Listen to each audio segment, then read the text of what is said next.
আসসালামু আলাইকুম। উপন্যাস আমি পদ্মজা। পর্ব ২৬, ২৭, ২৮, ২৯, ৩০।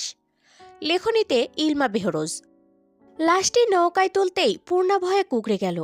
মোর্শেদের পাশ ঘেঁষে বসে। তার মনে হচ্ছে চারদিক থেকে প্রেতাত্মারা তাকিয়ে আছে, যে কোনো মুহূর্তে ঝাঁপিয়ে পড়বে, ঘাড় মটকে দেবে। ঘাড় মটকানোর কথা ভাবতেই পূর্ণার ঘাড় শিরশির করে উঠল। ভূত ভূত বলে চেঁচিয়ে ওঠে। হঠাৎ পূর্ণার চিৎকার শুনে মোর্শেদ ভয় পেয়ে যান। এমনিতেই গায়ে কাটা দিচ্ছে লাশ দেখে। তিনি পূর্ণাকে এক হাতে জড়িয়ে ধরে বললেন, কোন হানে ভূত, ডরাইস না। মাথার কাছে বাঁধা দড়িটা খুলে কাপড় সরাতেই একটা মৃত মেয়ের মুখ ভেসে ওঠে। হেমলতা, পদ্মজা দুজনেই ভেতরে ভেতরে চমকে যায়, কিন্তু প্রকাশ করল না।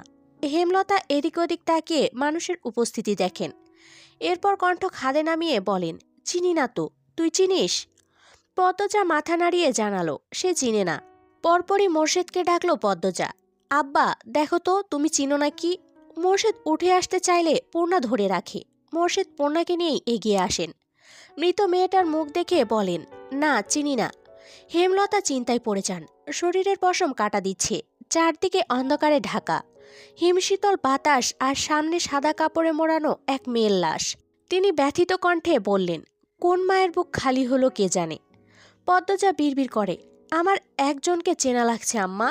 হেমলতা ধৈর্যহারা হয়ে প্রশ্ন করেন, কে? চিনেছিস? নাম কি জানিস? পদ্মজা ভাবছে, গভীর ভাবনায় ডুবে কিছু ভাবছে। হেমলতার প্রশ্নের জবাবে বলে, নাম জানি না আম্মা। দাঁড়াও আমি বলি লোকটা কেমন। পদ্মজা চোখ বুজে কিছুক্ষণ আগের মুহূর্তে ফিরে যায়। চোখ বুজে অবস্থায় রেখে বলে, আব্বা যখন বলল কে রে, তখন একটা লোক আমাদের দিকে তাকায়। লোকটার চোখগুলো ভীষণ লাল, অনেক মোটা, খুব কালো, মাথার চুল ঝুঁটি বাঁধা ছিল। এমন একজন লোক আমি স্কুল থেকে ফেরার পথে অনেকবার দেখেছি। কথা শেষ করেই পদ্মজা চোখ খুলে খুশিতে গদগদ হয়ে বলল, লোকটার দেখা পেলে আমি ঠিক চিনে ফেলব আম্মা। চিনে কি হবে, প্রমাণ তো নেই।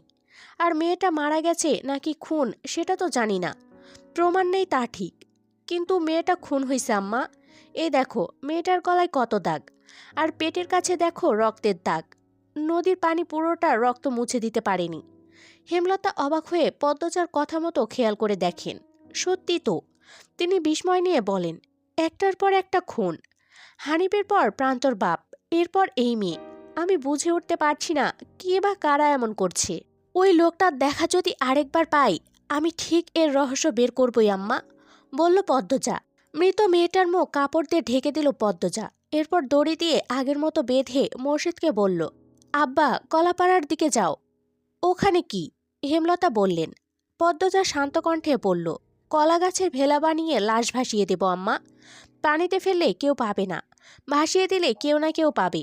মেয়েটার পরিবার খুঁজে পাবে। আমাদের বাড়িতে এখন লাশ নিয়ে যাওয়া ঠিক হবে না, অনেক মানুষ আছে, সবাই ভয় পাবে। বিয়ের আমেজটা চলে যাবে। এক সপ্তাহ হয়নি ওই ঘটনাটা পার হওয়ার। আম্মা বুঝছো আমি কি বলতে চাইছি? হেমলতা কিছু মুহূর্তকাল পদ্মজার চোখে চোখ রেখে বসে রইলেন। পদ্মজার কথার উত্তর না দিয়ে মোর্শেদকে বললেন, কলাপাড়ার দিকে যাও।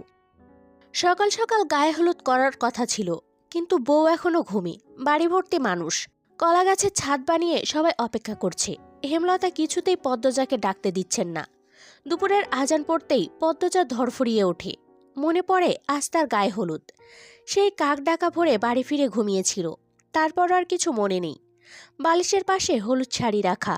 পদ্মজা দ্রুত শাড়িটা পরে নেয়। এরপর পূর্ণাকে ডাকে। বাহিরের কোলাহল শোনা যাচ্ছে। পদ্মজা দরজা খুলতেই ৯ বছর বয়সী একটা মেয়ে চেঁচিয়ে বাইরে খবর দিল, পদ্ম আপার ঘুম ভাঙছে। হানি উঠান থেকে পদ্মজার ঘরের সামনে আসেন। হেমলতা রান্নাঘরের সামনে বসে মুরগি কাটছিলেন। হানি হেমলতাকে শ্লেষাত্মক কণ্ঠে বলেন, এবার নিয়ে যেতে পারি তোর চাঁদরে? যাও, বললেন হেমলতা। হানি, মঞ্জুরা সম্পর্কে ভাবি হয় এমন আরও দুজন পদ্মজাকে নিয়ে ঘর থেকে বের হয়। গায়ে হলুদের স্থান বাড়ির পেছনে। মোর্শেদ এসে পথ আটকান। গামছা কোমরে বাঁধতে বাঁধতে বলেন, আমার শরীরে আমি লইয়া যামু সাদনা তলাই। কথা শেষ করে মোর্শেদ পদ্মজাকে পাজা কোলে তুলে নেন। হানি চেঁচিয়ে উঠে বলেন, আরে মিয়া করেন কি?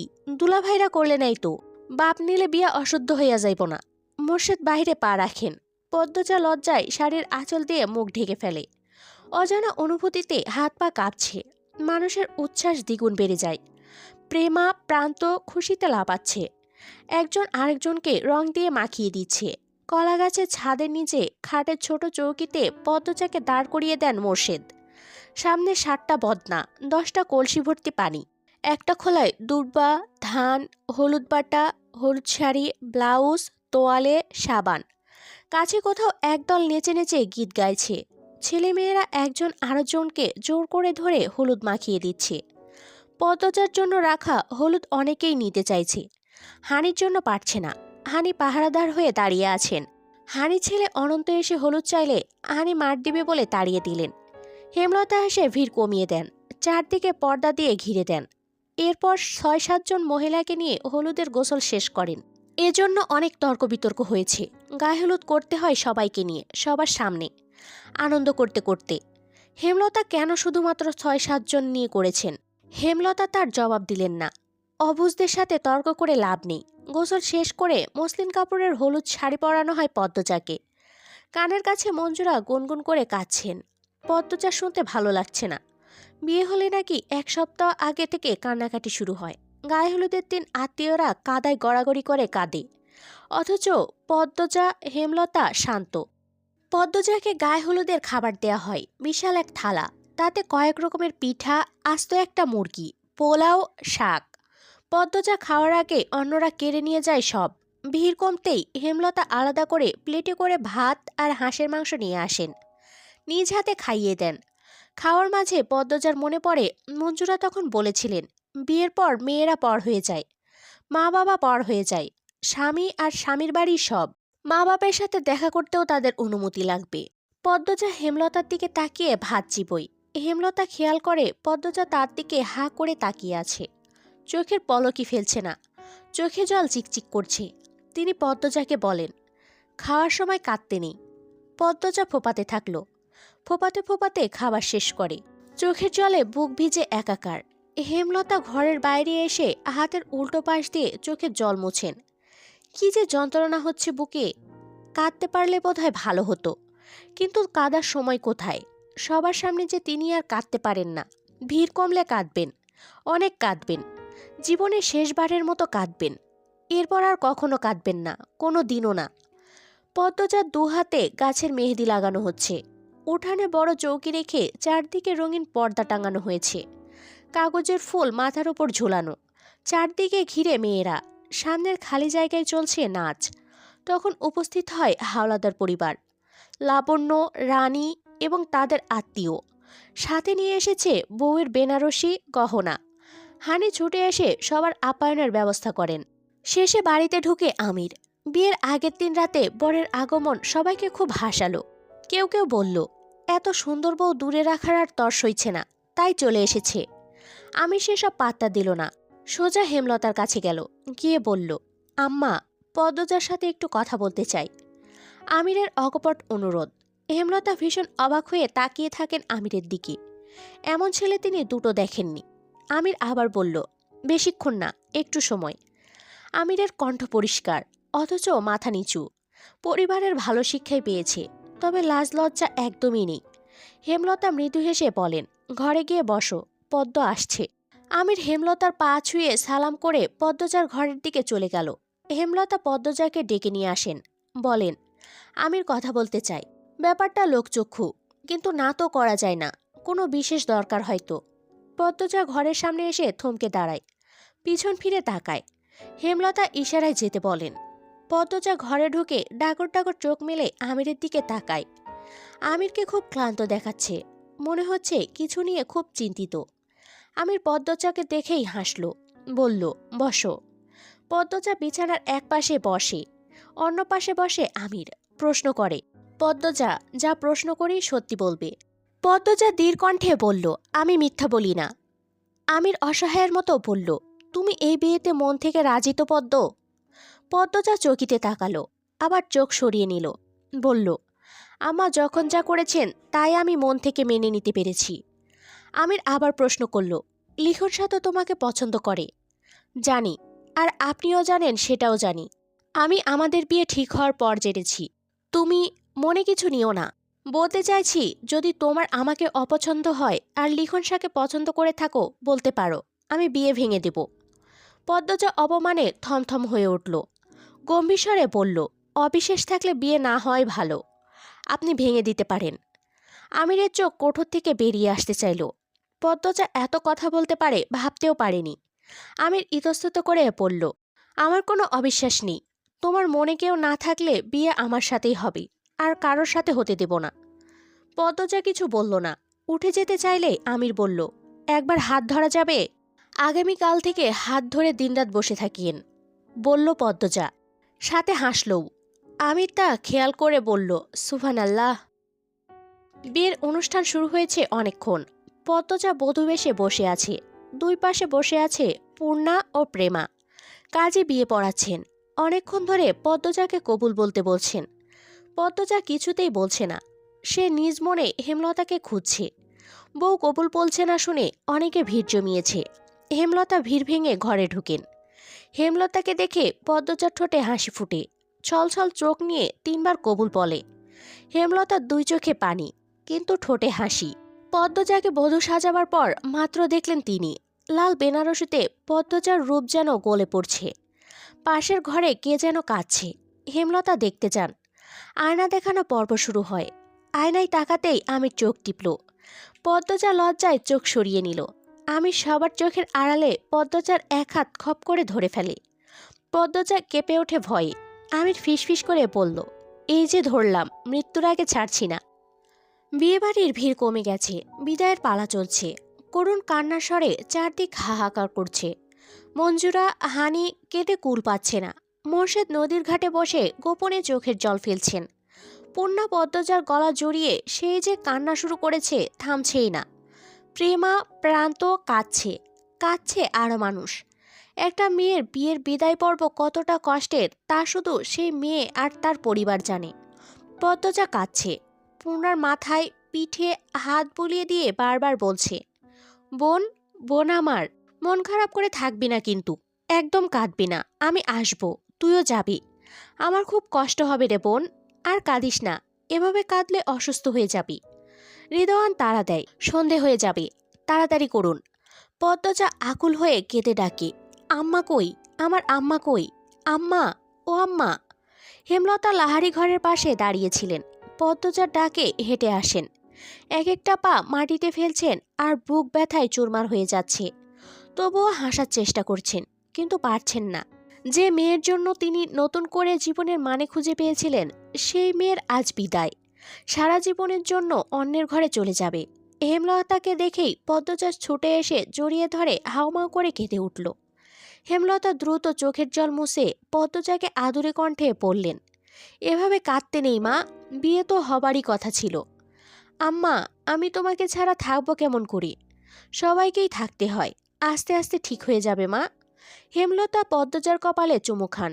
পদ্মজার 2 চোখের জল মুছে দিয়ে বলেন, শ্বশুরবাড়ির সবার সাথে মিলেমিশে থাকবি, নিজের খেয়াল রাখবি। পদ্মজা হেমলতাকে জোরে চেপে ধরে বলে, আম্মা আমি যাব না, আম্মা আমি যাব না। হেমলতা পদ্মজার মুখের দিকে চাইতে পারছেন না। ভাঙা গলায় আমিরকে ডেকে বলেন, নিয়ে যাও আমার মেয়েকে, খেয়াল রেখো। ওর আব্বা ঘাটে বসে আছে, ডাকতে হবে না, একা থাকুক। তোমরা পদ্মকে নিয়ে যাও, সন্ধে হয়ে যাচ্ছে। আর কিছু বলতে পারলেন না। চোখ বেয়ে টুপটুপ করে কয়েক ফোঁটা জল গড়িয়ে পড়ে মাটিতে, পদ্মজার বেনারসিতে। আমির পদ্মজাকে পাজা কোলে করে নেয়। পদ্মজা আকুতি ভরা কণ্ঠে হেমলতাকে ডেকে অনুরোধ করে তাকে জড়িয়ে ধরে রাখতে। হেমলতা রাখেননি, মুখ ঘুরিয়ে নেন। পূর্ণা 2 হাতে মুখ ঢেকে কাঁদছে। পদ্মজাকে পালকিতে বসিয়ে দেয় আমির। এরপর 2 হাত পদ্মজার গালে রেখে বলল, একদিন পরই আসবো আমরা। পদ্মজা 2 হাতে মুখ ঢেকে ফুপিয়ে ওঠে। সবকিছু শূন্য লাগছে, মস্তিষ্ক ফাঁকা হয়ে গেছে। পালকি ছুটে চলছে শ্বশুরবাড়ি। পূর্ণা হেমলতাকে জড়িয়ে ধরে বলে, আম্মা, কেন বিয়ে দিলা আবার? তোমার কি কষ্ট হচ্ছে না? হেমলতা হাঁটু ভেঙে মাটিতে বসে পড়েন। পূর্ণাকে জড়িয়ে ধরে গগন কাঁপিয়ে চিৎকার করে কেঁদে ওঠেন। উপস্থিত সবার কান্না থেমে যায়। হেমলতা পূর্ণাকে জড়িয়ে ধরে বললেন, আমি যদি পারতাম আমার পদ্মকে বিয়ে দিতাম না পূর্ণা। ও যে আমার 7 রাজার ধনের চেয়েও বেশি কিছু। হানি বরাবরই কাঁদুক স্বভাবের। হেমলতা কখনো কাঁদে না। সেই হেমলতাকে এভাবে কাঁদতে দেখে কান্না লুকিয়ে রাখতে পারল না। হেমলতার মাথা বুকের সাথে জড়িয়ে ধরে কেঁদে বলল, এটাই তো নিয়ম, কেঁদে আর কি হবে। হেমলতা মুহূর্তে ছোট বাচ্চা হয়ে যায়, হানিকে ধরে হাউমাউ করে কেঁদে ওঠে, বলে, আপা, আপা, ওরা আমার মেয়েকে নেয়নি, আমার কলিজা ছিঁড়ে নিছে। আপা, কেন বিয়ে হলো আমার পদ্মের? মঞ্জুরা হেমলতার মাথায় হাত রেখে সান্ত্বনা দেন, দেখিস, পদ্ম খুব ভালো থাকবি, ও খুব ভালো মেয়ে। হেমলতা হানিকে ছেড়ে মঞ্জুরাকে জড়িয়ে ধরেন, হাত পা ছুঁড়ে কাঁদতে কাঁদতে বললেন, আম্মা, আম্মা, তুমি কখনো আমাকে কিছু দেওনি, এইবার আমার এই মরণ কষ্টটা কমিয়ে দাও। আম্মা, আমার খুব কষ্ট হচ্ছে, বিশ্বাস করো আম্মা। আম্মা, আমার পদ্মকে ছাড়া আমি কেমনে থাকবো? মঞ্জুরার বুক ধুকপুক করছে। জন্মের পর হেমলতা কি কখনো এভাবে কেঁদেছে মনে পড়ছে না। তিনি পারেননি হেমলতার এই কষ্ট কমাতে, শুধু বুকের সাথে চেপে ধরে রাখেন। এভাবে যদি ছোট থেকে আগলে রাখতেন, হেমলতার জীবনটা এত কষ্টের হতো না। পদ্মজা ছটফট করছে, কিছু ভালো লাগছে না। ইচ্ছে হচ্ছে ছুটে যেতে মায়ের কাছে, গলা শুকিয়ে কাঠ, এখনই মারা যাবে হয়তো। পদ্মজা হঠাৎ চিৎকার করে ওঠে, থামো তোমরা, থামো, আল্লাহর দোহাই লাগে, থামো।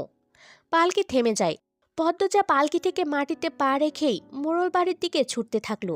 কেউ আটকে রাখতে পারেনি। সবাইকে ধাক্কা দিয়ে দূরে ঠেলে ছুটে চলেছে সে মায়ের বুকে। আমি শুধু চেয়ে রইল। সন্ধ্যা নামার পূর্ব মুহূর্তে একটা লাল বেনারসি পরা অপরূপ সুন্দরী মেয়ে ছুটছে, দেখতেও ভালো লাগছে। পদ্মজার কণ্ঠে আম্মা ডাকটি হেমলতার অস্তিত্ব মারিয়ে দিয়ে গেল। হেমলতা থমকে গিয়ে তাকান। উঠে দাঁড়াতে প্রস্তুত হতেই পদ্মজা ঝাঁপিয়ে পড়ে হেমলতার বুকে। হেমলতার টাল সামলাতে না পেরে আবার মাটিতে বসে পড়েন। পদ্মজা নিরবচ্ছিন্ন কাঁদতে থাকল। হেমলতা সীমাহীন আশ্চর্য হয়ে কথা বলার শক্তি হারিয়ে ফেলেন। নির্বাক নিস্তব্ধ থেকে পদ্মজার কান্না অনুভব করেন। কান্নার ধমকে পদ্মজার শরীর ঝাঁকি দিচ্ছে বারংবার। পূর্ণা পদ্মজাকে পেছন থেকে জড়িয়ে ধরে বলল, আর যাবা না আপা? পদ্মজা অনুরোধের স্বরে হেমলতাকে বলল, আম্মা, আমি যাব না। হেমলতার দুই চোখ বেয়ে টপ টপ করে জল পড়ছে। প্রতি ফোঁটা জল পদ্মজার বুকে সাইক্লোন, টর্নেডো, ঘূর্ণিঝড়, ভূমিকম্প সহ সব ধরনের দুর্যোগ বইয়ে দিচ্ছে। হেমলতা শক্ত করে জড়িয়ে ধরেন পদ্মজাকে, অশ্রুরুদ্ধ কণ্ঠে বলেন, কোথাও যেতে হবে না তোর। হেমলতার এন কথা শুনে হানি মঞ্জুরার মাথায় বাজ পড়ল। সে কি কথা? হেমলতা একবার যখন বলেছে তাহলে সত্যি যেতে দিবে না, তাহলে মেয়ের বিয়ে দেওয়ার কি দরকার ছিল? হানি শক্ত কিছু কথা শোনানোর জন্য প্রস্তুত হয়। তখনই হেমলতা পদ্মজাকে সরিয়ে দেন নিজের কাছ থেকে। চোখ মুখ শক্ত করে কাটকাট কণ্ঠে বলেন, এটা ঠিক হয়নি পদ্ম, এভাবে চলে আসা মোটেও ভদ্রতা নয়। আবেগকে এত প্রশ্রয় দিতে নেই। বিয়ে দিয়েছি, এবার শ্বশুরবাড়ি যেতেই হবে।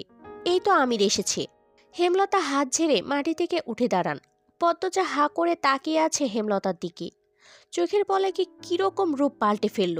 এই তো মাত্রই কাঁদছিল। পদ্মজা নিজের চুলে আঙুল পেঁচাতে পেঁচাতে হাসছে। তুষার রয়েস হয়ে প্রশ্ন করলেন, হাসতেন কেন? পদ্মজা নাটকীয়ভাবে ব্যতীত স্বরে বলল, আপনি কাঁদছেন তাই। তুষার দ্রুত চোখের জল মুছল, মৃদু হেসে বলল, কাঁদছি নাকি? পদ্মজা হঠাৎ গুনগুনিয়ে কাঁদতে শুরু করল। তুষার জানতে চাইল, আপনি কাঁদছেন কেন? মুহূর্তে পদ্মজা দাঁত কেলিয়ে হেসে ওঠে, চোখে জল, ঠোঁটে হাসি নিয়ে বলে, মনে চাইল। আম্মা বলতেন, যখন যা ইচ্ছে হয় করে ফেলতে, তাতে কারো ক্ষতি বা নিজের কোনো ক্ষতি না হলেই হলো। আপনার মায়ের খবরটা গতকাল শুনলাম। জানেন, সারা রাত ঘুমাতে পারিনি। আপনার মনটা খুব নরম স্যার, কিন্তু কঠিন ভাব নিয়ে থাকেন, আমার আম্মার মতো। তারপর কি হলো? পদ্মজা চেয়ার ছেড়ে ফ্লোরে বসে পড়ল। আর তো বলবো না। তুষার শ্বাসরুদ্ধকর কণ্ঠে বলল, কেন? পদ্মজা ঘাড়ে এক হাত রেখে ক্লান্ত ভঙ্গিতে বলল, এমনি। হেয়ালি করবেন না পদ্মজা, আপনি ছাড়া এই রহস্যের কিনারা অসম্ভব। আপনার পুরো গ্রাম আপনার বিপক্ষে। খুনের কারণও কেউ বলতে পারছে না। আমরা তদন্ত করেও কুল পাচ্ছি না।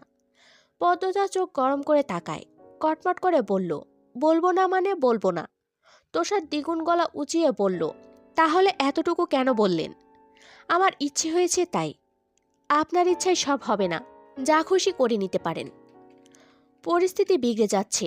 পরিস্থিতি সামলাতে তুষার দুই হাতে মুখ ঢেকে রাগ নিয়ন্ত্রণ করে। এরপর ধীরে সুস্থে বলে, দেখুন, আপনি যদি সব খুলে না বলেন, আমি আপনাকে আইনের হাত থেকে বাঁচাতে পারবো না, নির্দোষ প্রমাণ করতে পারবো না। আর আমার মন বলছে আপনি দোষ করতে পারেন না। সবসময় মন সঠিক কথা বলে না, বলল পদ্মজা করুণ স্বরে। তাহলে বলছেন আপনি নির্দোষ না? পদ্মজা চোখ সরিয়ে নিল, হাসল। কি যন্ত্রণা, কত কষ্ট সেই হাসিতে। চোখ ভর্তি জল নিয়ে আবার তাকালো তুষারের দিকে, বলল আমি খুন করেছি, একই রাতে, একই প্রহরে, একই জায়গায়, একসাথে 5 জনকে। আপনার আইন যা শাস্তি দেয় আমি মাথা পেতে নেব। তুষার অধৈর্য হয়ে বলে, আপনার ফাঁসি রায় হবে পদ্মজা, আপনি বুঝতে পারছেন না। আমার আপনাকে বাঁচাতে ইচ্ছে হচ্ছে। ওপারে যাওয়া আমার জরুরি, আমি সব রায় মেনে নেব। আমি মানতে পারবো না। তুষারের অকপট কথা, কথাটা মুখ থেকে বের হওয়ার পর তুষার বুঝল সে অচেনা এবং ভয়ঙ্কর অনুভূতি নিয়ে খেলছে। পদ্মজার দিকে চেয়ে অপ্রস্তুত হয়ে পড়ে। পদ্মজা তুষারকে পরখ করে নিয়ে হাসে, শান্ত ভঙ্গিতে বলল, এত ব্যাকুল কেন হচ্ছেন? বেশ অনেকক্ষণ তুষার গাঢ় হয়ে বসে রইল। উপর থেকে অর্ডার এসেছে, আসামি পদ্মজা কেন এতগুলো খুন করেছে তার রহস্য উদ্ঘাটন করতে। না পারলে চাকরি চলে যাওয়ার সম্ভাবনা রয়েছে। চাকরি চলে যাক, সমস্যা নেই। নিজের শান্তির জন্য, আত্মতৃপ্তির জন্য হলেও পদ্মজার পেছনে 6টি বছরের গল্প জানতেই হবে। এই কেস হাতে পাওয়ার পর থেকে তার ঘুম হচ্ছে না রাতে, সারাক্ষণ মস্তিষ্ক কিলবিল করে।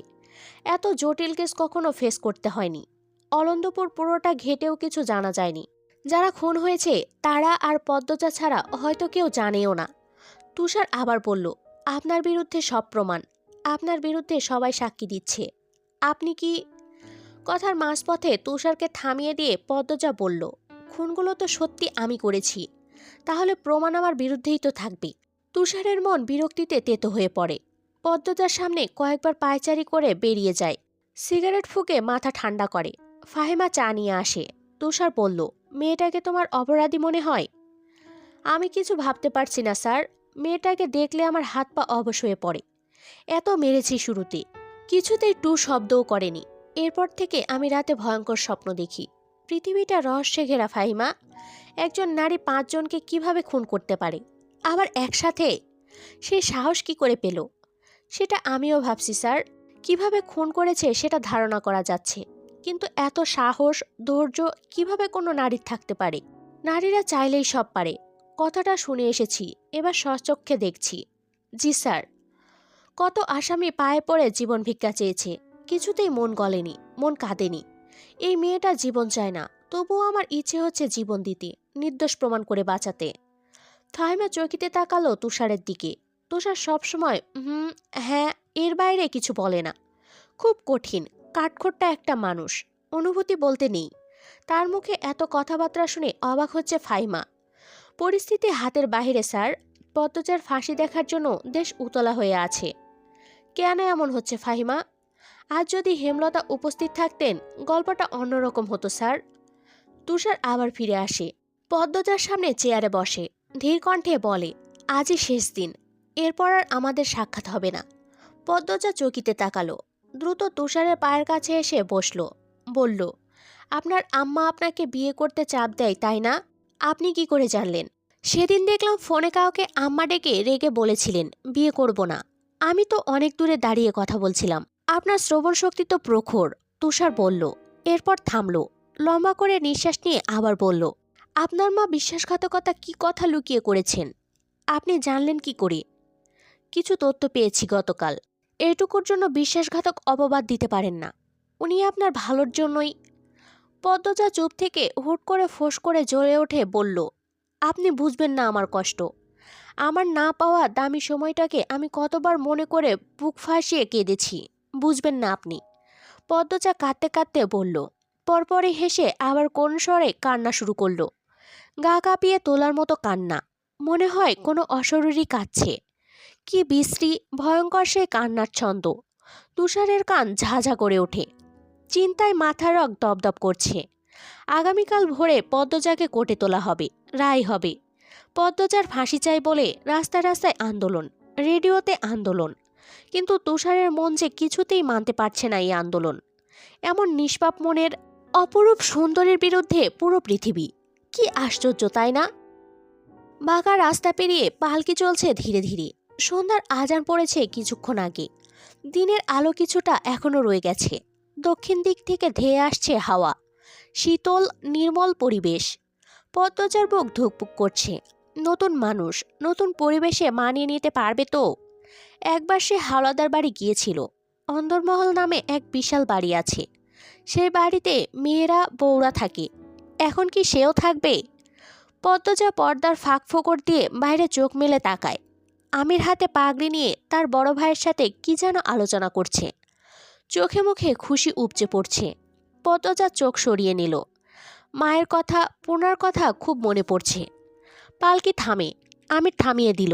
অন্দরমহলে মেয়েরা অপেক্ষা করছে নতুন বউয়ের জন্য, আর আমির গেটের সামনেই পালকি থামিয়ে দিল।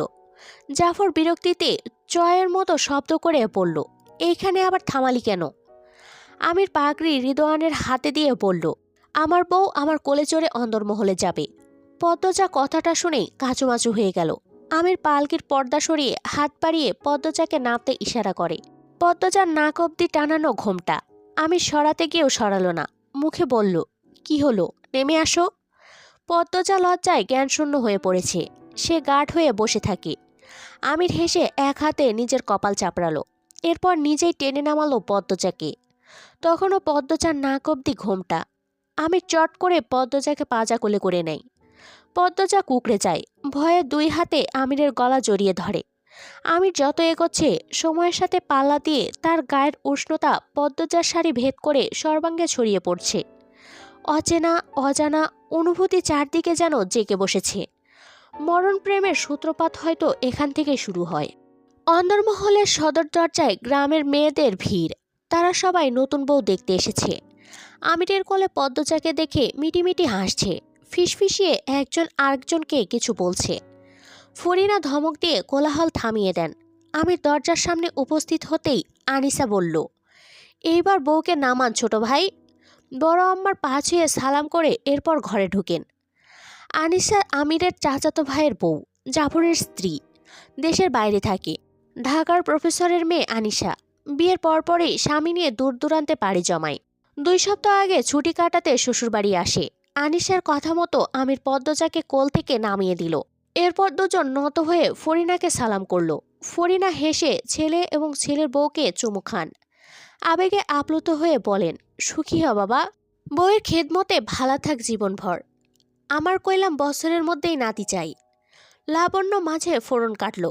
পদ্ম আমার লগে শহরে যাইব আম্মা, আমরা এক লগে কলেজে পড়বাম, নাতি টাতি পরে পাইবা। ফরিনা ক্ষুধার্ত বাঘিনীর মতো তেড়ে এসে লাবণ্যর গালে চর বসিয়ে দেন। উঁচু কণ্ঠে বললেন, আমার কথার পিছে কথা কওনের সাহস দেখাবি না। আকস্মিক ঘটনায় সবাই হকচকিয়ে যায়।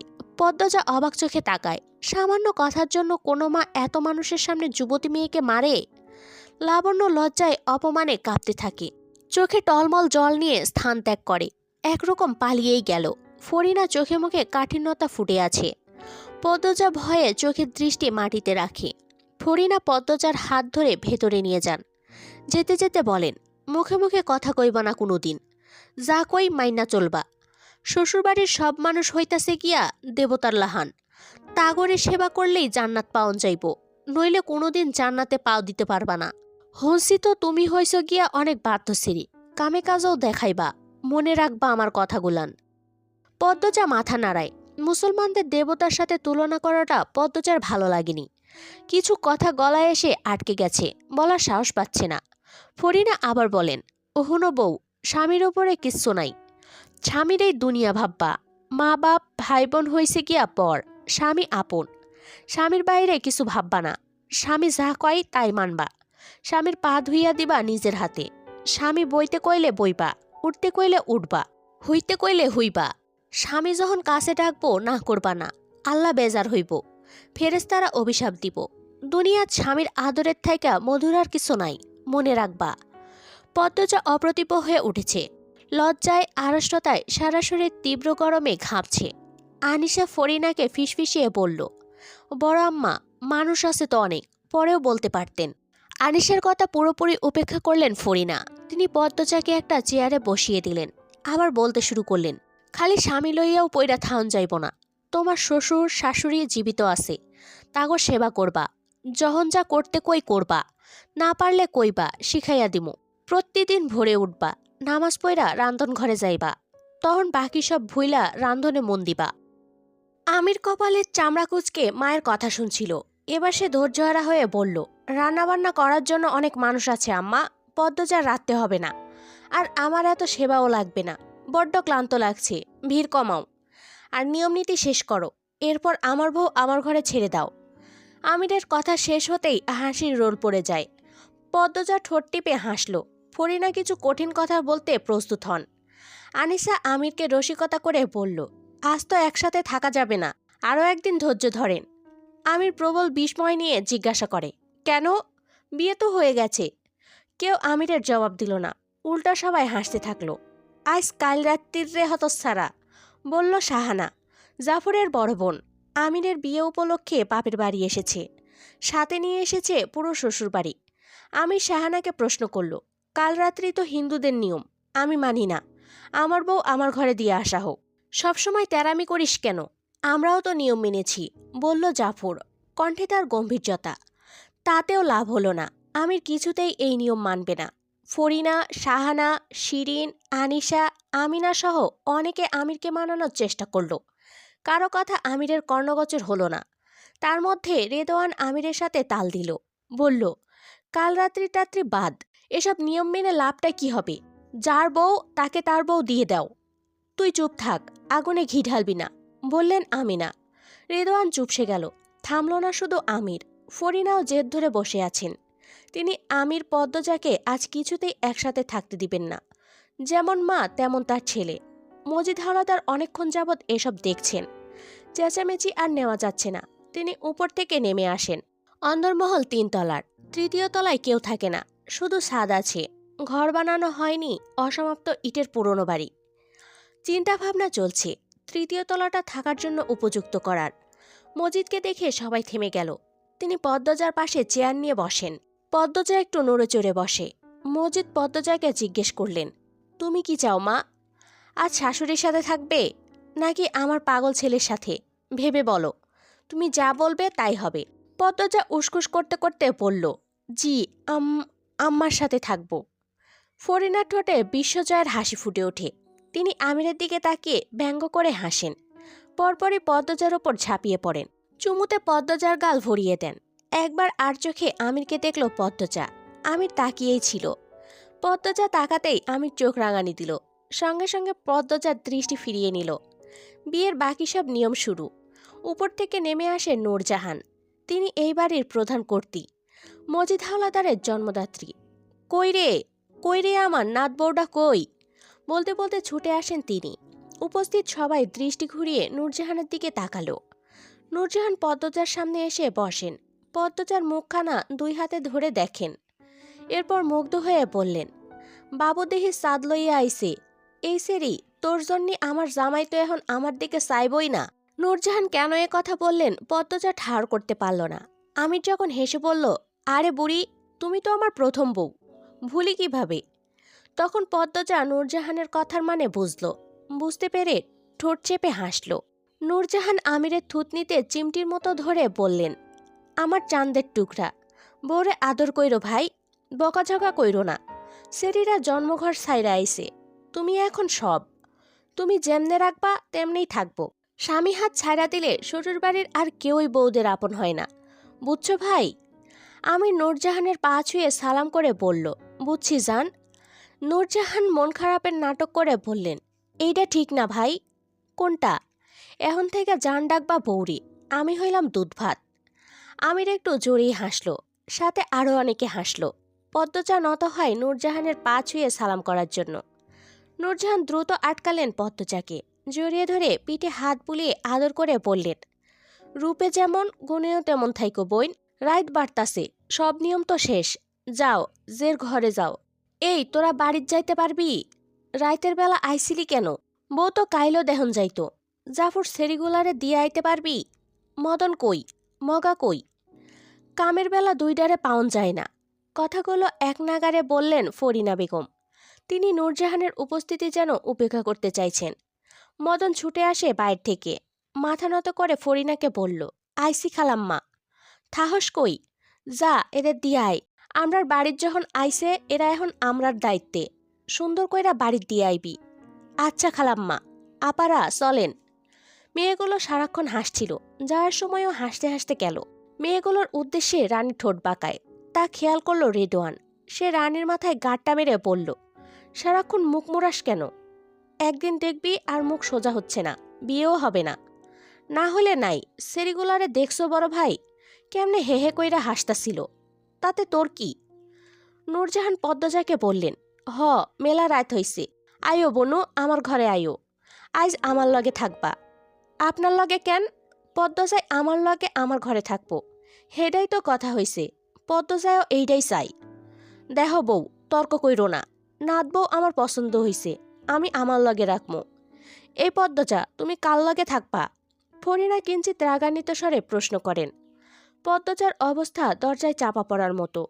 এ কোন জগতে এসে পড়ল সে? পদ্মজা গোপনে ঢোক গিলল। নূরজাহান আমিরকে আদেশ করলেন, খাড়াইয়া রইছস কেন? বউরে কোলে লইয়া আমার ঘরে দিয়া যা। আমির পদ্মজাকে কুলে তুলতে গেলে ফরিনা বললেন, বাবু, আমি তোর মা, তোরে জন্ম দিছি আমি, আমার কথায় শেষ কথা মানবি। আমার স্যারার বউ আমার ঘরে থাকবো, আমার কথা অমান্য করলে জান্নাত পাইবি না। নূরজাহান পদ্মজাকে উদ্দেশ্য করে বললেন, দেখছো নি বনু, এমন কইলজা বড় বউকেও ঘরে রাহে। আমি মানুষ ভালা বইলা এই বউরে বাইর কইরা দেই নাই, সহ্য কইরা কইরা এখন মরার পথে আসি। তোমাদের কারোর সাথে থাকতে হবে না, আমার বউ আমার ঘরেই চলুক, বলল আমির। কণ্ঠে তার খুশির মেলা। সুযোগ বুঝে নিজের জিনিস নিজে বুঝে নিতে চাইছে। ফরিনা তীক্ষ্ণ দৃষ্টি নিয়ে আমিরের দিকে তাকান। নূরজাহানকে বললেন, আপনার ঘরেই লইয়া যান। ফরিনার কথা শুনে আমিরের মুখটা ফাটা বেলুনের মতো চুপসে গেল। নূরজাহান হাসলেন, এই হাসি বিজয়ের হাসি। ভাই, বউরে কোলে লও, লইয়া যাও আমার ঘরে। নূরজাহান বললেন, আমি হেঁটে যেতে পারবো, একটু হাঁটা দরকার, মিনমিনিয়ে বলল পদ্মজা। আচ্ছা, তাইলে হাঁটো, ধরো আমার হাত ধরো। নূরজাহান হাত বাড়িয়ে দেন। পদ্মজা নূরজাহানের হাত শক্ত করে ধরে মৃদু করে হাসল। নূরজাহান এবং পদ্মজার সাথে আমির আসে। সে দাদির ঘর অবধি যাবে। পদ্মজাকে তার মোটেও ছাড়তে ইচ্ছে করছে না। নূরজাহানের ঘরে যাওয়ার পথে পদ্মজা কান্নার সুর শুনতে পায়। কে যেন কাঁদছে, কি করুণ সেই কান্নার স্বর। এদিক ওদিক দৃষ্টি মেলে তাকালো পদ্মজা। আর একটু এগোতেই খুব কাছে জোরে একটা আওয়াজ হয়। পদ্মজা কেঁপে ওঠে, দ্রুত সেদিকে তাকায়। তার চেয়ে 2 হাত দূরে একটা দরজা। ভেতর থেকে কেউ দরজায় ধাক্কাচ্ছে আর কাঁদছে। পদ্মজাকে ভয় পেতে দেখে আমির বলল, ভয় পাচ্ছ? কে ওখানে? এভাবে কাঁদছে কেন? দরজা খুলে দিন না। পদ্মজা ভয় এবং ব্যথিত কণ্ঠে বলল। তার কথায় আমির বা নূরজাহান কারো কোনো ভাবান্তর হলো না। পদ্মজাকে নিয়ে পাশ কেটে চলে গেল। নূরজাহান শক্ত করে পদ্মজার হাত ধরেন। ক্ষীণস্বরে বললেন, ঘরে আহো, পরে কইতাছি। কান্নার শব্দ ধীরে ধীরে কমে যাচ্ছে। নূরজাহান পদ্মজাকে নিয়ে নিজের ঘরে ঢুকেন। আমি চেয়ার টেনে বসার জন্য প্রস্তুত হতেই নূরজাহান হৈ হৈ করে উঠলেন। তুই বইতাছস কেন? আমির হক চকিয়ে গিয়ে বলল, মানে? বইয়ের ধারে আর থাহন যাইব না, আজ কাল রাত্রি। মুসলমানদের কাল রাত্রি পালন করতে নেই, গুনহাগার হবে, বলল পদ্মজা। তার মাথা নত। প্রথম দিনে এসে কথা বলা ঠিক হলো নাকি ভাবছে। মুখের ওপর কথা শুনে নূরজাহান কড়া চোখে তাকান। পদ্মজা দেখার পূর্বে সেকেন্ড কয়েকের মধ্যে চোখের দৃষ্টি শীতল রূপে নিয়ে আসেন। তিনি পদ্মজাকে প্রশ্ন করলেন, গ্যারামের রেওয়াজ ফালাইয়া দেওন যাইব? নূরজাহানের কণ্ঠ স্বাভাবিক। পদ্মজা নির্ভয়ে চোখ তুলে তাকালো, বলল, যা পাপ তা করতে নেই দাদু। জেনে শুনে ভুল রেওয়াজ সারা জীবন টেনে নেওয়া উচিত না। আমার কথা শুনে রাগ করবেন না। তুমি কি আজ জামাইয়ের লগে থাকতে চাইতেছ? নূরজাহানের কণ্ঠ গম্ভীর। এমন প্রশ্নে পদ্মজা ভয় পেয়ে যায় এবং লজ্জায় আরক্ত হয়ে ওঠে। আমতা আমতা করে বলল, না না, তেমন কিছু না। পদ্মজা আর চোখে আমিরকে দেখে আবার চোখের দৃষ্টি নত করে ফেলল। আমির নূরজাহানকে জড়িয়ে ধরে বলল, আমি যাচ্ছি বুড়ি। এরপর পদ্মজার দিকে তাকিয়ে হাত নেড়ে কোমল কণ্ঠে বিদায় জানালো, আল্লাহ হাফেজ পদ্মবতী। পদ্মজা নতজানু অবস্থায় মাথা নাড়ল। আমির ঘর থেকে বেরিয়ে যায়। পদ্মজা ধীরে ধীরে মাথা উঁচু করে নূরজাহানকে দেখে। ঢোক গিলে বলে, রাগ করেছ দাদু? নূরজাহান হাসলেন। পদ্মজার এক হাত ধরে বিছানার কাছে নিয়ে যান। বললেন, আমার বোন তো ঠিক কথাই কইছে, গুসা করতাম ক্যারে। পদ্মজা স্বস্তির নিঃশ্বাস নিল। নূরজাহান বললেন, তুমি বউ, আমি জ্যোৎস্নার মারে ভাত দেওয়ানের কথা কইয়া আইতাছি। আমি খেয়েছি দাদু, তখন খাওয়ালেন আম্মা। ব্যাগটা কই? শাড়িটা খুইলা আরেকটা পরো। সিঁদুর রঙেরটা পরবা। বলতে বলতে নূরজাহান ব্যাগ থেকে সিঁদুর রঙের শাড়ি বের করলেন, পদ্মজার দিকে এগিয়ে দিলেন। পদ্মজা হাত বাড়িয়ে শাড়ি নিল, জানতে চাইল কোথায় পাল্টাবো। খাড়াও, দরজা লাগাইয়া দেই, ঘরেই পাল্টাও। আমারে শরমাইও না বোন, তোমার চা আমারও তা। পদ্মজা শাড়ি হাতে নিয়ে চারপাশে চোখ বুলে শাড়ি পাল্টানোর মতো উপযুক্ত জায়গা খুঁজতে থাকে। পালঙ্কের পিছনে চোখ পড়ে। পদ্মজা সেদিকে গিয়ে শাড়ি পাল্টে নিল। এরপর নূরজাহানের উদ্দেশ্যে প্রশ্ন ছুড়ে দিল, দাদু তখন কাঁদছিল কে? নূরজাহান বিছানায় বসতে বসতে জবাব দেন, আমার খলিলের বড় স্যারার বউ। পদ্মজা 2 কদম এগিয়ে আসে, আগ্রহ ভরে জানতে চায় কেন কাঁদছিল। ওনাকে কি ঘরে আটকে রাখা হয়েছে? বউ, আমার ধারে বউ। পদ্মজা নূরজাহানের সামনে ঝুঁকে বসে। নূরজাহান বললেন, তোমার চাচা হৌরের বড় ছেড়ার বউ রুম্পার গত বৈশাখও মাথা খারাপ হইয়া যায়। এরে ওরে মারতে আসে, কেউরে চিনে না, নিজের স্বামীরেও চিনে না। আলমগীর তো এখন ঢাত থাহে। আমির তো গ্রামে আইসে অনেক দিন হইল। আলমগীর শহরে আমিরের কামড়া করতাছে। এর লাইগাই তো আলমগীর বিয়াতে আইছিল না। রুম্পা তোমার হৌরিরে দানিয়া মারতে গেছিল, এজন্য আপনারা ঘরে আটকে রাখেন ওনাকে। হুট করে কেন এমন হলেন? পদ্মজা আটকে উঠে জিজ্ঞাসা করল। নূরজাহান এদিক ওদিক তাকিয়ে কি যেন দেখলেন। এরপর সতর্কতার সাথে ফিসফিসিয়ে বললেন, বাড়ির পিছে বড় জঙ্গল আছে, দোষী জায়গা, ভুলেও ওই হায়ানে যাইও না। রুম্পা শনিবার ভর দুপুরে গেছিল, এর পরদিন জ্বর উঠে আর এমন পাগল হইয়া যায়। এগুলো তেনাদের কাজ, রাতে নাম লওন নাই। তুমি মাশাল্লাহ চাঁদের টুকরা, ভুলেও ওই দিকে যাইও না, ক্ষতি হইব। নূরজাহানের কথা শুনে পদ্মজার গায়ের পশম দাঁড়িয়ে পড়ে। মনে মনে ভাবে, অবিশ্বাস্য, ভয় পেয়ে কারো মাথা খারাপ হয়ে যায়। পদ্মজা উঁচু হয়ে জিজ্ঞাসা করে, ওনাকে ডাক্তার দেখানো হয়েছে? হ, দেখানো হয়েছে তো। শহরে 2 বার লইয়া গেছে, কবিরাজ আইছিল, কেউই ভালো কইরা দিতে পারে নাই। আচ্ছা, এসব কথা বাদ দেও এখন। এই বাড়ির যখন বউ হইয়া আইসো সবই জানবা, খালি বাইরে কইও নাই খবর, গ্রামের কেউ জানে না। রাত হইছে, ঘুমাও। নূরজাহান শুতে শুতে বললেন, হুনো, জামাইয়ের কাছে কইলাম যাইবা না। না না, যাব না। বুঝলা বইন, তোমার দাদা হৌরে বিয়ার প্রথম রাইতে লুকাইয়া আমারে তুইলা নিয়া ঘরে লইয়া গেছিল। আদর শখ কইরা ভোর রাইতে পাড়াইয়া দিছিল। আমি ছুডু আসিলাম, তাই ডরে কইলজা শুকাইয়া গেছিল। বলতে বলতে নূরজাহান জোরে হেসে ওঠেন। পদ্মজা মৃদু করে হাসে। নূরজাহান ডান দিকে কাত হয়ে শুয়ে পড়েন। পদ্মজা ধীরে ধীরে এক কোণে কাচুমাচু হয়ে শুয়ে পড়ে। কি অদ্ভুত সব! সাধারণত বিয়ের রাতে নতুন বউরা ঘুমানোর সুযোগ পায় না। জামাইয়ের বাড়ির মানুষেরা সারাক্ষণ ভিড় করে ঘেঁষে থাকে। পদ্মজা দীর্ঘশ্বাস ছাড়ল। হারিকেনের আগুন নিভু নিভু করে জ্বলছে, নিভে যাবে যে কোনো মুহূর্তে। কেটে যায় অনেকক্ষণ, ঘুম আসছে না। দেহ অচেনা অনুভূতিতে ছেয়ে যাচ্ছে। আচমকা পদ্মজা ভ্রু কুঁচকে ফেলে, কান খাড়া করে ভালো করে শোনার চেষ্টা করে। আবার কাঁদছে, রুম্পা মিনমিনিয়ে কাঁদছে। পদ্মজা স্পষ্ট শুনতে পাচ্ছে। সে ধরফড়িয়ে উঠে বসে। সাথে সাথে নূরজাহান পদ্মজার দিকে ফিরেন, জানতে চান, ডরাইতাছো? উনি আবার কাঁদছেন, সারা বেলায় কান্দি। এইসবে কান দিও না, ঘুমাইয়া পড়ো। পদ্মজা উসকুস করতে করতে শুয়ে পড়ে। হারিকেন নিভে যায়। নূরজাহান ঘুমে তলিয়ে যান। নাক ডাকছেন তিনি। নাক ডাকার তীব্রতা অনেক, যা পদ্মজাকে বিরক্ত করে তোলে। পদ্মজা ঘুমানোর চেষ্টা করে, হাজার ভাবনার ভিড়ে একসময় ঘুমিয়ে পড়ে। শেষ রাতে ঘুমের ঘরে অনুভব করে হাঁটুতে কারো হাতের ছোঁয়া। পদ্মজা চোখ খুলে, মুখের সামনে কেউ ঝুঁকে রয়েছে। পদ্মজা ধরফড়িয়ে উঠে চিৎকার করে উঠল, কে? সঙ্গে সঙ্গে পুরুষ অবয়বটি ছুটে বেরিয়ে যায়। পদ্মজা কাঁপতে থাকলো, শরীর বেয়ে ঘাম ছুটছে, ভয়ে ঠোঁট শুকিয়ে কাঠ। সে নূরজাহানকে ভয়ার্ত কণ্ঠে ডাকে, দাদু, দাদু। নূরজাহান একটু নড়ে আবার ঘুমিয়ে পড়লেন। পদ্মজা আর ডাকল না। সে ঘন ঘন নিঃশ্বাস নিয়ে নিজেকে সামলানোর চেষ্টা করে। তার চোখের দৃষ্টি দরজার বাইরে। মস্তিষ্ক ভাবছে, দরজা তো লাগানো ছিল, বাইরে থেকে কেউ কিভাবে ঢুকলো? নাকি এর মাঝে দাদু টয়লেটে গিয়েছিলেন? পদ্মজার বুক হাঁপুড়ের মতো ওঠানামা করছে। সে জিহ্বা দিয়ে শুকনো ঠোঁট ভিজিয়ে নিল। একটু ভয় ভয় করছে। কে এসেছিল? এভাবে গায়ে হাত দিচ্ছিল কেন? পদ্মজা চোখ খিচে ছি বলে আগন্তুকের প্রতি ঘৃণা প্রকাশ করে।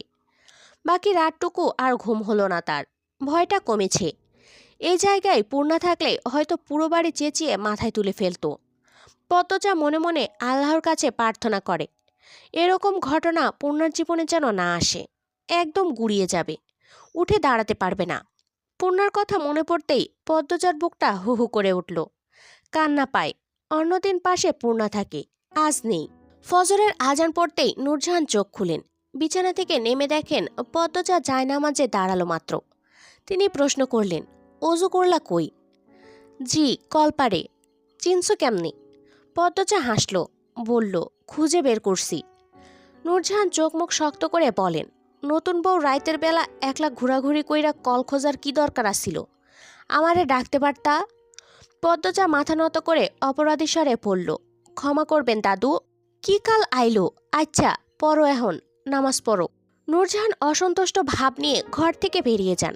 পদ্মজার দুই চোখ ছলছল করে ওঠে। যখন টের পেল এক্ষুনি সে কেঁদে দিবে, দ্রুত ডান হাতের উল্টো পাশ দিয়ে চোখের জল মুছে এরপর নামাজে মন দিল। পদ্মজাকে কাতান শাড়ি পরানো হয়েছে। বৌভাতের অনুষ্ঠান চলছে। সে এক বিশাল আয়োজন। বিয়ের চেয়েও বড় করে বৌভাতের অনুষ্ঠান হচ্ছে। অলন্দপুরের বাইরে থেকেও মানুষ আসছে পদ্মজাকে দেখার জন্য। আটপাড়ার প্রতিটি ঘরের মানুষ তো আছেই।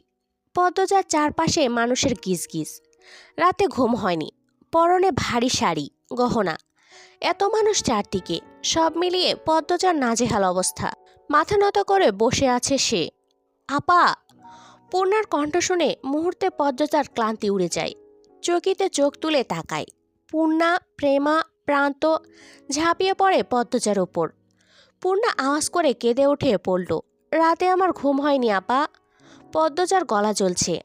পূর্ণা, প্রেমা প্রান্তকে দুই হাতে জড়িয়ে ধরে চাপা কণ্ঠে বলে, আমারও ঘুম হয়নি বোন। আপা চলো, বাড়ি চলো। কাল যাইব, আজ না। এখন পদ্মজা আমরার বাড়ির সেরি। লাবণ্য বলল। সে সবেমাত্র এই ঘরে ঢুকলো। পদ্মজার জন্য খাবার নিয়ে এসেছে। পূর্ণা রাগ নিয়ে বলে, আমার বোন আমি নিয়ে যাব। আমাদের আপা আমরা নিয়ে যেতে এসেছি, বলল প্রান্ত। রানী প্রান্তর কান টেনে ধরে বলল, পেকে গেছিস তাই না? ছাড়ো রানী আপা, ব্যথা পাচ্ছি। ওরে মা, তুই শুদ্ধ ভাষাও শিখে আলাইছস? রানী অবাক হয়ে জানতে চাইল। প্রান্ত অভিজ্ঞদের মতো হেসে বলল, ইয়েস। যারা যারা প্রান্তকে চিনে সবার চোখ কোঠর থেকে বেরিয়ে আসতে চাইল।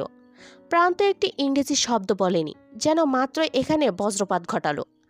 রানী চোখে মুখে বিস্ময় ভাব রেখে বলল, এটা মুন্না না অন্য কেউ? আমি মুন্না না, আমি প্রান্ত, প্রান্ত মোড়ল। প্রান্তের বলার ভঙ্গি দেখে সবাই হেসে উঠল। পদ্মজা হাসতে হাসতে রানীকে বলল, প্রান্ত অনেকগুলো ইংরেজি শব্দ শিখেছে। বউ মানুষ কেমনে দাঁত বাইর করে হাসতাছে দেখছো? বেহায়া বউ সেরা। কথাটি দরজার পাশ থেকে কেউ বলল। অন্য কেউ শুনতে না পেলেও পদ্মজা শুনতে পেল। সে সেদিকে তাকালো। অল্প বয়সী দুজন মহিলা এমনভাবে তাকিয়ে আছে যেন পদ্মজাকে চোখ দিয়ে গিলে খাবে। পদ্মজা তাদের উদ্দেশ্যে হাসে। পদ্মজার হাসি দেখে মহিলা দুজন থম্মত খেয়ে গেল। দুজন চাওয়াচাই করে আবার পদ্মজার দিকে তাকালো। পদ্মজা ততক্ষণে চোখ সরিয়ে নিয়েছে। অতিথি আপ্যায়ন চলছে ধুমধামে। রমিজ আলী, কামরুল, রজব সবাই উপস্থিত রয়েছে। খাওয়া শেষে তারা আড্ডা শুরু করে। রমিজ বললেন, মঞ্জু স্যারা, জলিল, সৈয়দ এরা কি আইছে? কামরুল দাঁতের ফাঁক থেকে যত্ন করে গরুর মাংস বের করেন। এরপর উত্তর দেন, না আহে নাই। সেদিন সৈয়দের বাপে আমার কাছে গেছিল। কেড়ে গেছিল। সৈয়দরে যাতে মাতব্বরের হাত থেকে বাঁচাইয়া দেই। হেরা এখন কই আছে? আছে কোনহানে, কয়দিন পরপরই তো উধাও হইয়া যায়। এখন সেরাদের দায়িত্ব নাই বুঝলা। আমার যখন 10 বছর তখন খেতে কাজ করতে যাইতাম। কামরুলের কথা উপেক্ষা করে রমিজ অন্য প্রসঙ্গ তুললেন। ক্ষমতা যার বেশি এর সুখ বেশি। আমার মায়াডা নির্দোষ আসিল, তবুও কেমনটা করছিল সবাই। আজ মাতব্বরের সেরা বলে কিছুই হইল না, বদলা আমরা বিয়া খাইতে আইছি। রমিজের অসহায় মুখখানা দেখে কামরুল, রজব, মালেক হো হো করে হেসে উঠলেন। রমিজের দৃষ্টি অস্থির। পেট ভরে খাওয়ার লোভে এখানে এসেছেন তিনি, নয়তো এখানে আসার এক ফোঁটাও ইচ্ছে ছিল না। পদ্মজা কিছুতেই খেতে পারছে না, অথচ ক্ষুধায় পেট চোচো করছে। চোখের সামনে এত মানুষ থাকলে কি খাওয়া যায়? পূর্ণা ব্যাপারটা ধরতে পেরে লাবণ্যকে বলল। লাবণ্য সবাইকে বেরিয়ে যেতে বলে। কেউ শোনে না, তাই সে ফরিনা বেগমকে নিয়ে আসে। ফরিনা বেগম সবাইকে বের করে, দরজা ভিজিয়ে দিয়ে যান। ঘরে শুধু রানী, লাবণ্য, পদ্মজা, প্রেমা, পূর্ণা এবং প্রান্ত। পদ্মজা খাওয়ার জন্য প্রস্তুত হয়। পূর্ণা বলে, আপা আমি তোমাকে খাইয়ে দেই। পদ্মজা অবাক হয়ে তাকালো, ঠোঁট ফুটে মিষ্টি হাসি। পূর্ণা অনুমতি অপেক্ষা না করে এক লোকমা ভাত বাড়িয়ে দিল। পদ্মজার দুই চোখ ছলছল করে ওঠে। পূর্ণা কখনো খাইয়ে দেয়নি, এই প্রথম খাওয়াতে চাইছে। পদ্মজা হা করে। লাবণ্য হেসে বলল, আমার এমন একটা বোন যদি থাকতো। আমি তোর বোন না, বলল রানী। লাবণ্য চোখ মুখ শক্ত করে বলল, জীবনে খাইয়ে দিছোস? আবার বোন কইতে আইসস যে? তুই খাইয়ে দিছিস? তুই খাইয়ে দিছিস? পূর্ণা তো ছোট, তুইও তো ছোট। আগে পদ্মজা খাওয়াইছে, এরপর পূর্ণা। আচ্ছা ভাত লই আই, খাওয়াই দিমু। রানী বলল, এখন পেট ভরা? হ, এখন তো তোর পেট, নাক, মাথা সবই ভরা থাকবো। দুই বোনের ঝগড়া দেখে পূর্ণা পদ্মজা হাসছে। কি মিষ্টি দুজন, ঝগড়াতেও যেন ভালোবাসা রয়েছে। লাবণ্যের চেয়ে রানী বেশি সুন্দর, তবে লাবণ্যকে দেখলে বেশি মায়া লাগে। লাবণ্য যে রাগী দেখলেই বোঝা যায়। গতকাল কি রাগটাই না দেখালো। ঘরে ঢুকলো আমির। আমিরকে দেখেই পদ্মজা সংকুচিত হয়ে গেল। রানী প্রশ্ন করল, এইখানে কি দা ভাই? পদ্মজাকে নিয়ে যেতে হবে, ও খাচ্ছে। আচ্ছা খাওয়া শেষ হলে নিয়ে যাব। বলতে বলতে আমির পদ্মজার সামনে বসল। লাবণ্য জিজ্ঞাসা করল, কই নিয়ে যাবা? আম্মার ঘরে। কেন? আম্মা বলেছে নিয়ে যেতে। আম্মা একটু আগে দেখে গেল। আমির হকচকিয়ে গেল, আমতা আমতা করে বলল, ও তাই নাকি? রানী তীক্ষ্ণ দৃষ্টিতে আমিরকে পরখ করে নিয়ে বলল, দা ভাই মিথ্যে বলছো কেন? মিথ্যা? আমি? অসম্ভব। আম্মা না, দাদু বলছে নিয়ে যেতে। এই তোরা যা তো, তোদের বান্ধবীরা আসছে, যা। খোদাই ঘ্যান ঘ্যান শুরু করেছিস। লাবণ্য কথা বাড়াতে চাচ্ছিল, রানী টেনে নিয়ে যায়। প্রেমা, প্রান্তও বেরিয়ে যায়। তারা বাড়ি থেকে পরিকল্পনা করে এসেছে একসাথে পুরো হাওলাদার বাড়ি ঘুরে দেখবে। পূর্ণা খাইয়ে দিচ্ছে। পদ্মজা আমিরের উপস্থিতিতে বিব্রত হয়ে উঠেছে, খাবার চিবোতে পারছে না। আমির পদ্মজাকে বলল, বড়ভাবে বলল, রাতে নাকি ঘুমাওনি? না। হ্যাঁ, আসলে ঘুম আসেনি। ঘুমাবে এখন? না না, কি বলছেন, বাড়ি ভর্তি মানুষ। পদ্মজা দ্রুত বলল, আমিরের চোখের দিকে তাকিয়ে। কথা শেষ হতেই চোখ নামিয়ে নিল। আমির বলল, আচ্ছা খাও, আমি আসছি। আপনি কি রাতে দাদুর ঘরে এসেছিলেন? আমি চলে যাওয়ার জন্য দাঁড়িয়েছিল। এই কথা শুনে চমকে তাকালো। পদ্মজার দিকে ঝুঁকে জানতে চাইল, কেন, কেউ কি এসেছিল তোমার ঘরে? আমিরের এমন ছটফটানি দেখে পদ্মজা খুব অবাক হলো। সে অবাক চোখে তাকিয়ে বলল, হ্যাঁ এসেছিল, শেষ রাত্রিরে। আচ্ছা, বলেই হন্তদন্ত হয়ে বেরিয়ে গেল আমির। পদ্মজা পিছনে ডাকলো, শুনল না আমির। হুট করে আমিরের পরিবর্তন পদ্মজাকে ভাবাতে লাগলো। পদ্মজাকে নতুন করে আবার সাজানো হয়েছে। বাসর রাত নিয়েও হাওলাদার বাড়ির হাজারটা রীতি, সেসব পালন হচ্ছে। পদ্মজা নিয়ম রীতি পূরণ করেছে ঠিকই, তবে মন অন্য জায়গায়। বিকেলে সে দেখেছে আমি রিদওয়ানের পাঞ্জাবির কলার দুই হাতে ধরে কিছু বলছে, খুব রেগেছিল। তবে কি রিদওয়ানি এসেছিল রাতে? ও বউ উডো, এখন ঘরে গিয়া খালি দুইজনে মিল্লা 2 রাকাত নফল নামাজ পইরা লইবা। আনিশা যাও, লইয়া যাও, দিয়াও ঘরে, বললেন ফরিনা। পদ্মজা কল্পনার জগৎ থেকে বেরিয়ে বাস্তবে ফিরে আসে। খলিল হাওলাদারের 2 মেয়ে শাহানা, শিরিন এবং আনিশা পদ্মজাকে নিয়ে দ্বিতীয় তলায় ওঠে। আমিরের ঘরে ঢুকতে আর কয়েক কদম বাকি। পদ্মজা ঘোমটার আড়াল থেকে চোখ তুলে তাকায়। দরজা গোলাপ ফুল দিয়ে সাজানো, টকটকে লাল গোলাপ। হাওলাদার বাড়ির গোলাপ বাগান অলন্তপুরে খুবই জনপ্রিয়। পদ্মজার শুভ্র শীতল অনুভূতি হয়, কত সুন্দর দেখাচ্ছে। ঘরে ঢুকতেই তাজা গোলাপ ফুলের ঘ্রাণে শরীর মন অবশ হয়ে আসে। শুধু বিছানা নয়, পুরো ঘর লাল গোলাপ দিয়ে সাজানো। শাহানা পদ্মজাকে বিছানায় বসিয়ে দিল। এরপর বলল, ডরাইবা না, রাতটা উপভোগ করবা। এমন রাত জীবনে একবারই আসে। পদ্মজার লজ্জায় মরিমরি অবস্থা, সারা দেহ থেকে যেন গরম ধোঁয়া বের হচ্ছে। আনিশা সবকিছু ঘুরে ঘুরে দেখছে। একসময় বলল, আমার বাসার রাতটাও হুবহু এইরকম ছিল। চারদিকে গোলাপের ঘ্রাণ, ফুলের ঘ্রাণে ভালোবাসা আরও জমে উঠেছিল। এই বাড়ির বউদেরই কপাল। আমরা এই বাড়ির সেরি হইয়াও জামার বাড়িতে বাসর রাতের ঘর কাগজের ফুল দিয়া সাজানি দেখতে হইছে, বলল শিরিন। আনিশা কণ্ঠে অহংকার ভাব নিয়ে অদ্ভুত ভঙ্গিতে বলল, এসব পেতে যোগ্যতা লাগে, যোগ্যতা ছাড়া ভালো কিছু পাওয়া যায় না। আমি উচ্চশিক্ষিত এবং সুন্দরী ছিলাম, ভালো কিছু পাওয়ার যোগ্য ছিলাম, তাই পেয়েছি। আর পদ্মজা যথেষ্ট সুন্দরী, গ্রামে থেকে পড়ালেখায় খুব ভালো, তাই সেও যোগ্য। তোমাদের না আছে পড়াশোনা, না আছে ভালো কোনো গুণ, গায়ের রঙও ময়লা, কাগজের ফুলই তোমাদের জন্য ঠিক আছে। আনিশার কথাগুলো শুনতে পদ্মজার খুব খারাপ লাগে। কোনো মানুষকে এভাবে বলা ঠিক না। শিরিন হৈ হৈ করে উঠল, এইরূপ বেশি দিন থাকবো না ভাবি, এত দেমাক ভালা না। বিয়ার এতদিন হইছে, একটাও বাচ্চা দিতে পারছো? পারো নাই, তাইলে এই গরিমা দিয়া কি হইব? সন্তান ছাড়া নারীর শোভা নাই। আনিশা রেগে মেগে ফুঁসে ওঠে, গলা উঁচু করে বলে, সমস্যা আমার নাকি তোমাদের পেয়ারের ভাইয়ের, সেটা খোঁজ নাও আগে। আমি এক্ষুনি জাফরকে সব বলছি। এতদিন পর বাড়িতে এসেছি, এসব নোংরা কথা সহ্য করতে, অপমান সহ্য করতে? কালই চলে যাব আমি। আনিশা রাগে কাঁদতে কাঁদতে বেরিয়ে যায়। পদ্মজা হতবাক। শাহানা শিরিনকে ধাক্কা দিয়ে বলল, এত কিছু কেন কইতে গেলি? জানোস না এই সেরি কেমন? আমি হের বড় হইয়াও হেরে কিছু কই না, এখন আরেক ভেজা লইব। যা হওয়ার হইয়া যাক। আমরারে কেমনে পায়ে ঠেলতাছিল দেহ নাই? এইটা তো আমরার বাপের বাড়ি, এত কথা কেন শুনতে হইব? শিরিনের কণ্ঠ কঠিন। সে আজের শেষ দেখেই ছাড়বে। নতুন বোর্ডার সামনে এমনটা না করলেও হইতো। ও পদ্ম, তুমি বেজার হইও না, এরা সবসময় এমনিই লাইগা থাকে। পদ্মজা হাসার চেষ্টা করে। শাহানা দরজার বাইরে তাকিয়ে দেখে আমির আসছে নাকি। রাত তো কম হলো না। শাহানা আরও অনেকক্ষণ সময় নিয়ে পদ্মজাকে বোঝালো কি কি করতে হবে, কিভাবে স্বামীকে আঁচলে বেঁধে রাখতে হয়। পদ্মজা সব মনোযোগ সহকারে শুনে। আমির ঘরে ঢুকতেই শাহানা শিরিন বেরিয়ে গেল। আমির দরজা লাগিয়ে পালঙ্কের পাশে এসে দাঁড়ায়। পদ্মজা পালঙ্ক থেকে নেমে আমিরের পা ছুঁয়ে সালাম করে। আমির দুই হাতে পদ্মজাকে আঁকড়ে ধরে দাঁড় করায়। অনুভব করে পদ্মজা কাঁপছে। প্রচণ্ড শীতে মানুষ যেভাবে কাঁপে ঠিক তেমন। আমির দ্রুত ছেড়ে দেয়, বলে, পানি খাবে? পদ্মজা মাথা নাড়িয়ে জানায় সে পানি খাবে। আমির এক গ্লাস পানি এগিয়ে দেয়। পদ্মজা এক নিঃশ্বাসে ঢকঢক করে পানি শেষ করে। সারা শরীর কাঁপছে। শাহানা শিরিন বের হতেই বুকে হাতুড়ি পেটা শুরু হয়। ঘরে 4টা হারিকেন জ্বালানো, যেদিকে চোখ যায় সেখানেই গোলাপ ফুল। ফুলের ঘ্রাণে চারদিক মোমো করছে। এমন পরিবেশে বিয়ের প্রথম রাতে পরপুরুষকে স্বামীরূপে দেখা কোনো সহজ অনুভূতি নয়।